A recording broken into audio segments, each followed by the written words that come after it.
सावधान, मां लक्ष्मी ने स्वयं कहा है, अगर घर की ये 5 चीज किसी को दे दी जाए तो धन संपत्ति ही नहीं, सुख शांति भी सदा के लिए छिन जाएगी।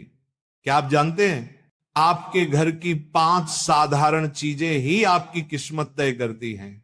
मां लक्ष्मी ने चेतावनी दी है, गलती से भी इन्हें दान कर दिया तो घर में आ जाएगी भयंकर गरीबी। बहुत समय पहले प्राचीन भारत के एक छोटे से नगर विशालपुर में एक साधु का आश्रम था। वहां दूर दूर से लोग आकर आध्यात्मिक शिक्षा प्राप्त करते थे। नगरवासी साधु को आचार्य देव कहते थे, क्योंकि वे केवल भिक्षा लेकर जीवन व्यतीत नहीं करते थे, बल्कि लोगों को सही जीवन जीने की राह भी दिखाते थे। विशालपुर नगर समृद्ध था, लोगों के घर धन धान्य गहनों और रत्नों से भरे रहते थे। नगरवासी मानते थे कि यह सब माता लक्ष्मी की कृपा से ही है। नगर के बीचों बीच माता लक्ष्मी का एक भव्य मंदिर था।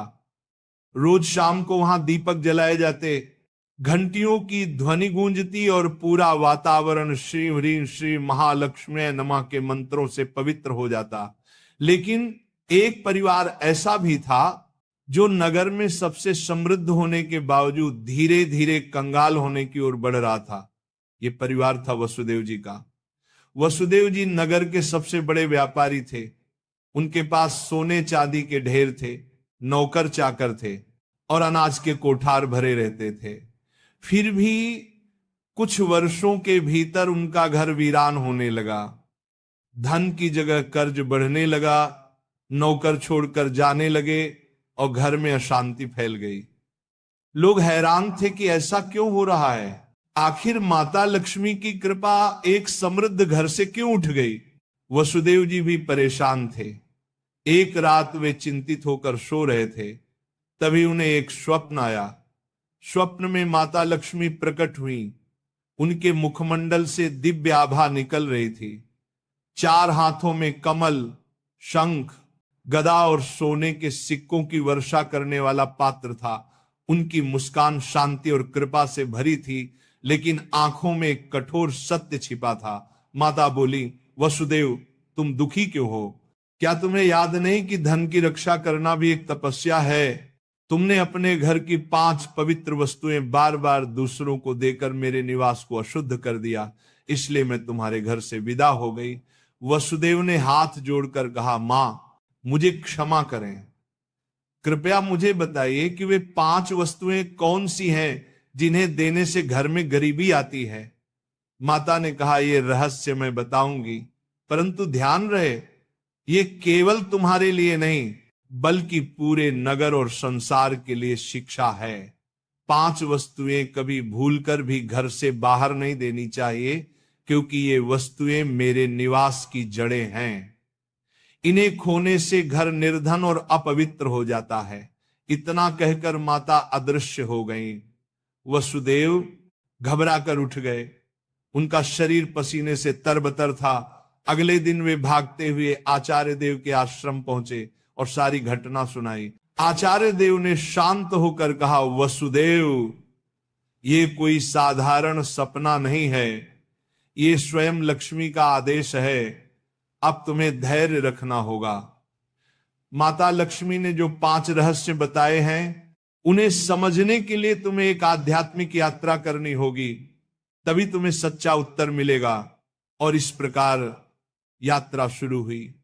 वसुदेव ने अपनी पत्नी सुभद्रा और बेटे माधव के साथ नगर छोड़ दिया और आचार्य देव के आदेश पर हिमालय की ओर प्रस्थान किया। रास्ते में उन्हें तरह तरह की घटनाएं घटी। एक गांव में उन्होंने देखा कि एक महिला अपने घर का चूल्हे की राख दूसरों को दे रही है। वसुदेव को तुरंत माता लक्ष्मी की बात याद आई। क्या राख की भी उनमें से एक वस्तु है? उन्होंने महिला से पूछा, बहन तुम ये राख क्यों बांट रहे हो? महिला ने कहा, महाराज लोग मानते हैं कि राख खेत में डालने से फसल अच्छी होती है। वसुदेव ने सोचा, लेकिन यही तो गलती है। चूल्हे की राख घर के भोजन और अग्नि का प्रतीक है। इसे बाहर देने से घर की उन्नति रुक जाती है। यात्रा आगे बढ़ी। वसुदेव, सुभद्रा और माधव पहाड़ों की कठिन राह से गुजर रहे थे। एक रात वे एक आश्रम पहुंचे। वहां एक वृद्ध साध्वी ध्यान में लीन थी। साध्वी ने वसुदेव को देखकर मुस्कुराते हुए कहा, तुम्हें लक्ष्मी माता के 5 रहस्य जानने हैं ना? ध्यान से सुनो। ये पहली वस्तु है चूल्हे की राख। इसे किसी को मत दो, ये घर की लक्ष्मी को बाहर कर देती है। वसुदेव ने प्रणाम किया और रहस्य को याद कर लिया। दूसरे दिन वे आगे बढ़े। एक गांव में देखा कि लोग अपने घर से झाड़ू निकालकर दूसरों को दे रहे। वसुदेव ने आश्चर्य से पूछा, तुम लोग ऐसा क्यों करते हो? एक युवक बोला, हम मानते हैं कि पुराना झाड़ू देने से दरिद्रता चली जाती है। लेकिन तभी आकाश में गड़गड़ाहट हुई, जैसे स्वयं माता लक्ष्मी बोल रही हो, मूर्खों, झाड़ू लक्ष्मी का निवास है। ये घर की स्वच्छता और समृद्धि का प्रतीक है। इसे बाहर देने से लक्ष्मी घर से चली जाती है। वसुदेव को दूसरी वस्तु का भी रहस्य मिल गया, झाड़ू। तीसरा रहस्य उन्हें एक कुटिया में मिला। वहां एक वृद्ध साधक बैठे थे। उनके सामने दीपक जल रहा था। साधक ने कहा, बेटा, घर का जलता हुआ दीपक या उससे जली हुई लौ कभी किसी को मत दो। ये घर की ज्योति और आयु का प्रतीक है। इसे देने से सुख शांति चली जाती है। वसुदेव ने तीसरी वस्तु भी जान ली। आगे चलते चलते वे एक गांव पहुंचे। वहां एक परिवार ने अपने घर का नमक पड़ोसियों को उधार दिया। उसी रात उस परिवार के यहां कलह मच गई। साध्वी ने समझाया, नमक रिश्तों की मिठास और स्थिरता का प्रतीक है। घर का नमक देना लक्ष्मी को अपमानित करना है। अब वसुदेव को चौथी वस्तु भी मिल गई, नमक। अंततः हिमालय के पास एक गुफा में तप करते एक योगी ने अंतिम रहस्य बताया। योगी बोले, वसुदेव, 5वीं वस्तु है कपड़े का कोना या पल्लू। महिलाएं अक्सर पुराने कपड़े का पल्लू काट कर दे देती हैं, लेकिन यही स्त्री की लक्ष्मी और घर की मर्यादा का प्रतीक है। इसे देना घर के भाग्य को काटना है। अब 5 वस्तुएं स्पष्ट थी। पहला, चूल्हे की राख। दूसरा, झाड़ू। तीसरा, जलता दीपक। चौथा, नमक। 5वां, कपड़े का कोना। वसुदेव ने कृतज्ञ होकर योगी को प्रणाम किया। अब 5 रहस्यों को जानकर वसुदेव अपनी पत्नी सुभद्रा और पुत्र माधव के साथ नगर की ओर लौटने लगे। रास्ते भर वे मन ही मन माता लक्ष्मी के उपदेशों को दोहराते रहे। नगर पहुंचते ही उन्होंने सबसे पहले आचार्य देव के चरणों में प्रणाम किया और पूरी यात्रा का वर्णन किया। आचार्य देव ने मुस्कुराकर कहा, वसुदेव, तुम्हें अब सच्चा ज्ञान मिल गया है। इन रहस्यों को केवल अपने तक सीमित मत रखना, बल्कि नगरवासियों को भी बताओ, ताकि वे भी लक्ष्मी के अपमान से बच सके। आचार्य देव की आज्ञा पाकर वसुदेव ने नगर के बीचों बीच सभा बुलाई। सभा में नगर के लोग बड़ी संख्या में उपस्थित हुए। वसुदेव ने हाथ जोड़कर कहा, बंधुओं, मैं स्वयं अपनी गलतियों के कारण निर्धनता और कष्ट का भागी बना। माता लक्ष्मी ने मुझे स्वप्न में दर्शन दिए और बताया कि 5 वस्तुएं कभी घर से बाहर नहीं देनी चाहिए।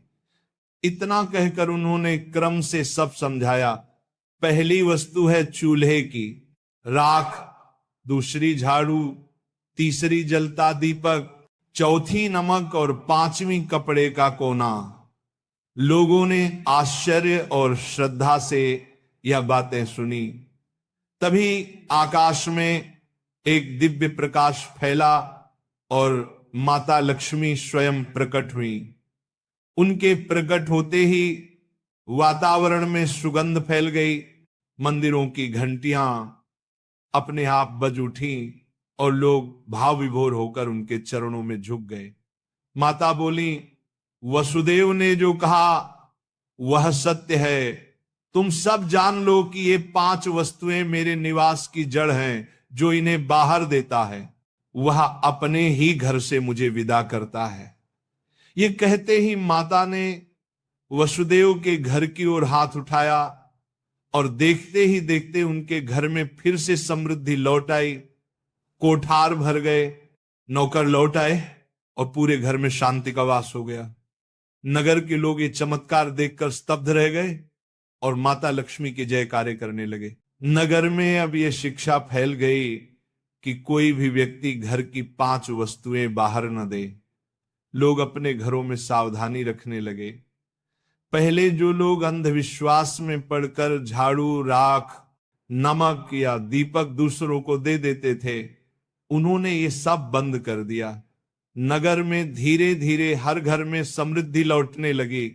लोग समझ गए कि लक्ष्मी केवल सोने, चांदी या धन में ही नहीं, बल्कि घर की पवित्रता, भोजन, स्वच्छता और मर्यादा में भी रहती है। वसुदेव अब नगर में आदर्श बन गए। वे धनवान तो थे ही, पर अब उन्होंने अपने धन को धर्म और सेवा में लगाना शुरू किया। उन्होंने गरीबों के लिए अन्न क्षेत्र बनवाया, परंतु घर की 5 वस्तुएं देने से हमेशा इनकार करते। जो भी उनसे ये चीजें मांगता वह विनम्रता से कह देते, भाई ये माता लक्ष्मी की मर्यादा है, इन्हें देने से मेरे ही नहीं तुम्हारे घर की भी समृद्धि घट जाएगी। लोगों ने भी इस शिक्षा को हृदय से स्वीकार कर लिया। समय बीतने पर नगर विशालपुर दूर दूर तक प्रसिद्ध हुआ कि वहां न तो कोई निर्धन रहता है और न ही किसी के घर में कलह होती है। ये सब केवल माता लक्ष्मी की शिक्षा का परिणाम था। माता लक्ष्मी समय समय पर नगर में आकर वसुदेव को आशीर्वाद देती और नगरवासियों को याद दिलाती कि लक्ष्मी केवल धन की देवी नहीं, बल्कि संतुलन, संयम और मर्यादा की शक्ति है। अंततः वसुदेव के जीवन की सबसे बड़ी सीख यही बनी कि लक्ष्मी की कृपा केवल मेहनत से ही नहीं, बल्कि मर्यादा के पालन से भी प्राप्त होती है। माता लक्ष्मी केवल धन संपत्ति की देवी नहीं, बल्कि वे पवित्रता, मर्यादा